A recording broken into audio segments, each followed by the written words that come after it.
নমস্কার বন্ধুরা, শ্রাবণী রান্নাঘরে আপনাদের সবাইকে স্বাগত জানিয়ে আমি আবারও একটা রান্নার ভিডিও নিয়ে আপনাদের সামনে চলে এসেছি।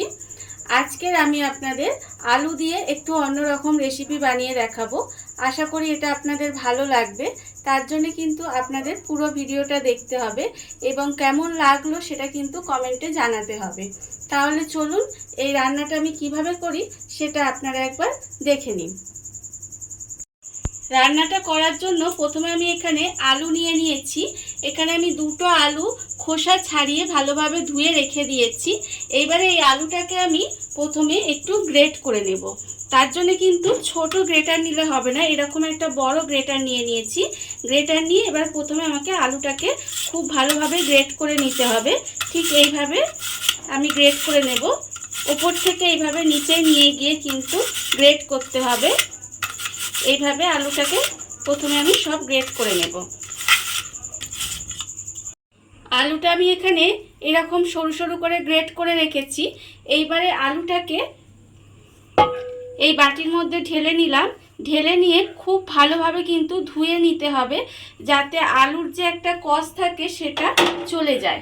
আমাকে কিন্তু দুবার তিনবার ধরে খুব ভালোভাবে ধুতে হবে, জল পাল্টে পাল্টে ধুয়ে। এই যে আলুর যে একটা কষ থাকে, যতক্ষণ না আলুর কষটা চলে যায় ততক্ষণ ধুয়ে পরিষ্কার করে নিতে হবে। আলুগুলো আমি এখানে খুব ভালোভাবে ধুয়ে রেখেছি। দেখুন আলুর যে কালো ভাবটা একটা কষ থাকে সেটা কিন্তু চলে গেছে আর একদম সাদা হয়ে গেছে।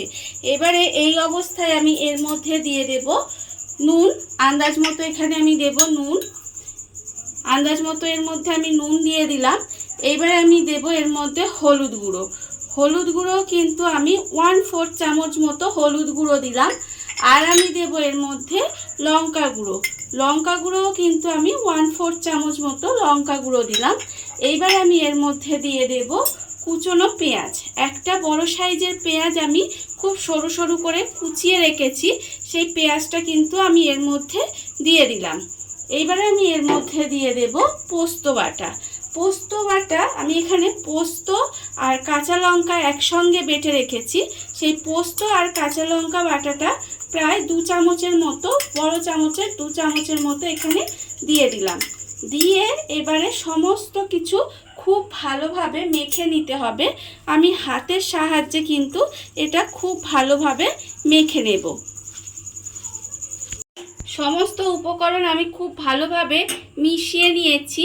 এইবারে আমি একটা টিফিন বক্স নিয়ে নিয়েছি। টিফিন বক্সের মধ্যে কিন্তু এইগুলো দিয়ে দেব। এটা আমি টিফিন বক্সের মধ্যে ঢেলে নেব। এই মিশ্রণটা, আলুর মিশ্রণটা কিন্তু আমি টিফিন বক্সের মধ্যে ঢেলে নিয়েছি।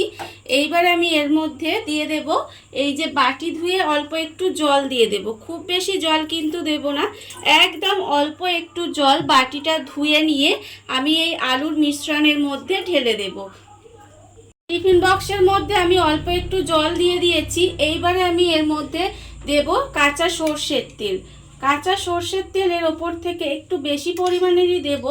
আমি দেব এর ওপরে প্রায় বড় চামচের 2.5 চামচ মতো কাঁচা সর্ষের তেল দিলাম। দিয়ে এবারে তেলটাকে মিশিয়ে দেব। খুব ভালোভাবে তেলটাকে মিশিয়ে দেব। আর এর মধ্যে আপনারা চাইলে কিন্তু জলটা নাও ব্যবহার করতে পারেন। আমি একটু অল্প সামান্য জল দিলাম বাটিটা ধুয়ে, যাতে অনেকটা মশলা লেগেছিল সেটা ধুয়ে আমি এর মধ্যে অল্প একটু জল দিয়ে দিয়েছি।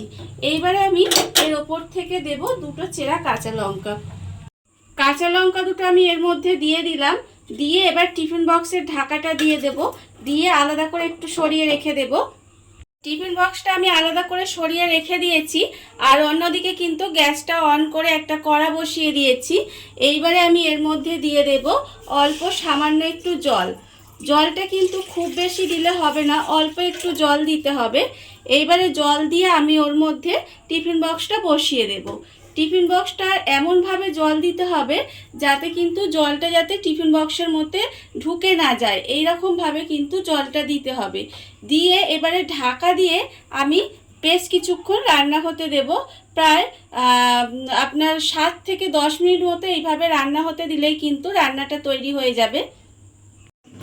গ্যাসটা লোতে দিয়ে আমি 10 মিনিট মতো এইভাবে রান্না হতে দিয়েছিলাম।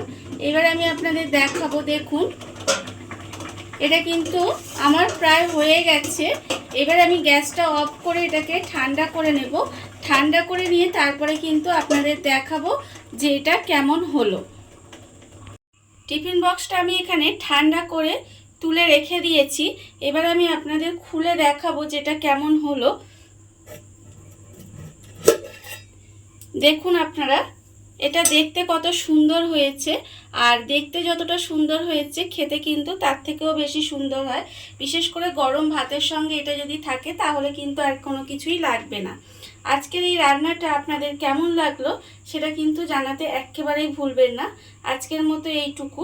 আপনারা সবাই ভালো থাকবেন, সুস্থ থাকবেন। আবারও হাজির হব নতুন কোনো রান্না নিয়ে।